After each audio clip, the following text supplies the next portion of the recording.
Gusto mo bang magsimula ng online business pero hindi mo alam kung paano? Nakikita mo yung iba na kumikita sa Shopee, Lazada at TikTok.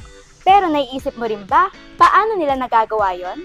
Baka naiisip mo rin, wala kang malaking puhunan, wala kang sariling stocks o warehouse, wala kang oras para mag-pack at mag-deliver, hindi mo alam kung paano magsimula. Kung ganito ang nararamdaman mo, hindi ka nag-iisa. Marami sa atin gusto magka-extra income. Pero natatakot magsimula dahil sa mahalang kapital, akala ng iba kailangan ng malaking puhunan para makapagbenta online. Hassle ang inventory, wala kang lugar para mag-imbak ng stocks, o takot kung saan mabenta lahat. Nakakapagod ang fulfillment.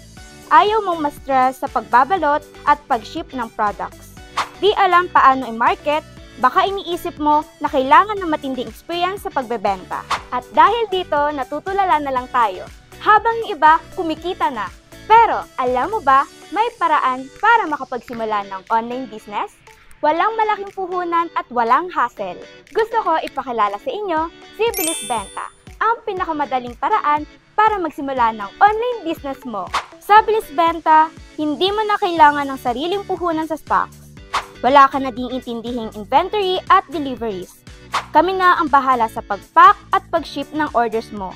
Ikaw na lang ang mag-market at magbebenta. Posibleng kumita ka. Gusto mo na ba makapag-start ng business mo? Ganito lang makapagsimula. Pumili ng products na gusto mong ibenta sa Bilis Benta web store. I-upload, i-market, at ibenta mo lang online yung products sa Lazada, Shopee, TikTok, and Facebook. Ngayon, alam mo na kung paano makapagsimula ng online business. Maghihintay ka pa ba? O sisimulan mo na ang online business mo?